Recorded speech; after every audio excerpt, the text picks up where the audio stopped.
कहना चाहेंगे? पहले तो आप स्कूल में आए, शिक्षा को लेके बात कर रहे हैं, शिक्षा में बहुत बड़ा नाम किया, आदिवासी की बात कर रहे थे। शिक्षा से सभी समस्याओं के ताले खोले जा सकते हैं।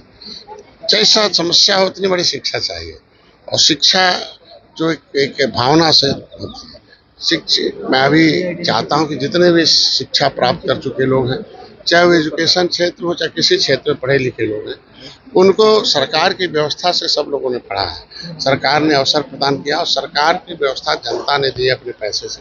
तो सामाजिक ऋण चुकाने की भावना लेकर जो गरीब छूटे लोग हैं, जिनके पैसे से हम लोग पढ़े हैं, उनके प्रति भी भावना हो कि उनके बच्चे कैसे पढ़ेंगे, आगे बढ़ेंगे।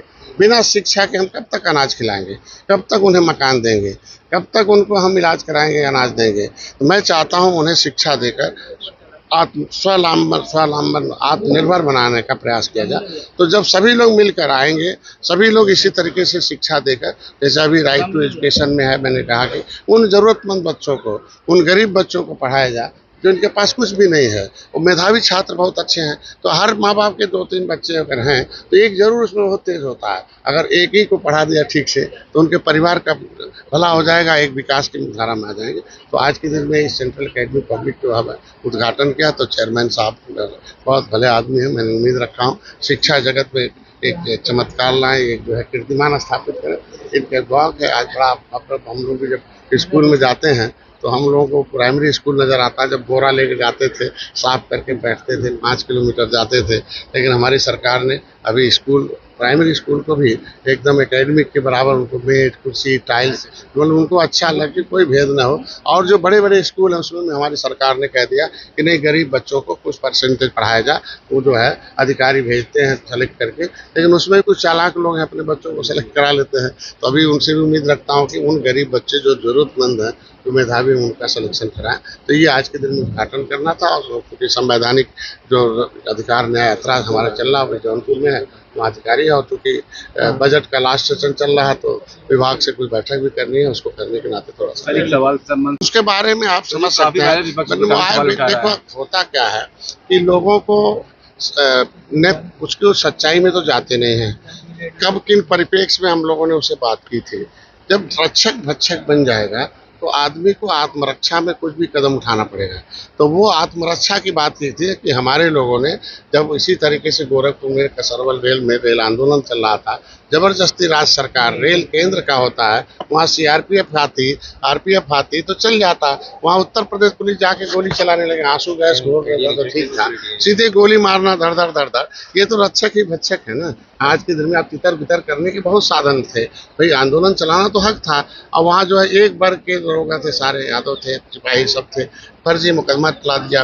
नतीजा हो गया कि गुस्से में आए हमारे लोगों ने कदम उठाया। तो जब वहाँ भी आदमी अपराधी है तो जो अपराध किया उसे पकड़ा जाए, उसे जो है पकड़ा जाए और उसे जेल भेजा जाए। न्यायालय तय करेगा कि कौन दोषी है, कौन निर्दोषी है। लेकिन जो बच्चे पढ़ रहे हो, अब अगर आप जो है वहाँ किसी के दबाव में आके, जो पढ़ रहे बच्चे दूर हैं, वहाँ शामिल भी नहीं है, गांव भर को तांडव मचाओगे तो गलत बात है। जो अपराधी है उसको सजा मिले, मैं तो जगह है ना। लेकिन सबको अपराधी बना लीजिए, पढ़े लिखे बच्चों को। अब एक बार डाल देंगे नाम तो 20 साल मुकदमा चलेगा, नौकरी नहीं पाएगा तो कहाँ चला जाएगा। तो ऐसे में मैंने कहा कि रक्षक फिर भक्षक बनेगा, तो फिर उसी तरह का कदम जो है उठाकर अभी वो समझ रहे हैं बस सीधे साधे निषाद हैं। सीधे साधे कहाँ है? मार्शल कौम अंग्रेजों ने तो डिग्री दे रखा है कि देश को आज़ाद कराने वाले हैं, मुगलों को मौत को घाट उतारने वाले हैं, अंग्रेजों को मौत के घाट उतारने वाले हैं, संविधान बनवाने वाले हैं, भगवान राम को भी पार उतारने वाले हैं, मझधार में पार उतारने वाले हैं। लेकिन जरूरत पड़ेगा तो आत्मरक्षा के लिए तो खड़ा है। जबरदस्ती कोई नाम डालेगा तो अपने बच्चे को नहीं है, बेचारा अभी स्कूल से आ रहा है, अभी शहर से आ रहा है, अरे गांव दंगा मार दिया, एक आदमी मर्डर हो गया, चलो इसको भी फंसा दो। अब समझ सकते हैं ना। ज्यादातर तो न्यायालय में आधे से ज्यादा बच्चे छूट जाते हैं ना, आधे लोग तो दोष मुक्त हो जाते हैं। इसके मतलब दोषी क्यों बनाए भाई? कि इसके मतलब रक्षक भक्षक क्यों बन रहे हैं? इंक्वायरी करें, बड़े अधिकारी किस लिए बने, एसपी रैंक के, सीओ रैंक के, जांच करें, जो सही हो उसी को जेल भेज दें। एक बार पकड़ के जेल में भेज देंगे ना, मुकदमे तक तो जाना पड़ेगा ना, तो उसका काला धब्बा लग गया।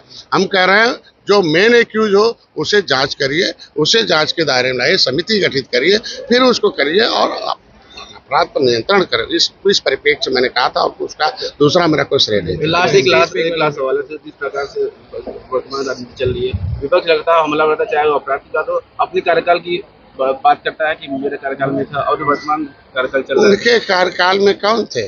उनके कार्यकाल के जितने लोग थे वो जहाँ जाने वाले थे वहाँ चले गए, जो ऊपर जाने वाले थे ऊपर चले गए, और जो है जेल जाने वाले थे जेल चले गए, और जो उत्तर प्रदेश भागने वाले थे उत्तर प्रदेश भाग के चले गए। आज के दिन में उनके समय दंगा फसाद, मुसलमान हिंदू राइट होता था, महीने महीने दुकान बंद रहती थी, गरीब खाने में न मरता था, जल जाता था। आज योगी जी की देन है कि लॉ एंड ऑर्डर मेंटेन है। मोदी जी 2-4% ऐसे हैं जो अंदर से हाथी शकील हैं, उनकी आत्मा है, और मौका पाते वो आस्तीन के सांप जैसे डसते हैं। हाँ, बाकी ऊपर से कमल। तो ऐसे कुछ अधिकारी हैं जो वोट खराब करते हैं, वो माहौल खराब करते हैं, वो विपक्ष को मौका देते हैं बोलने के लिए, और नहीं तो सब ठीक चल रहा है। सेंट्रल पब्लिक स्कूल अकेडमी का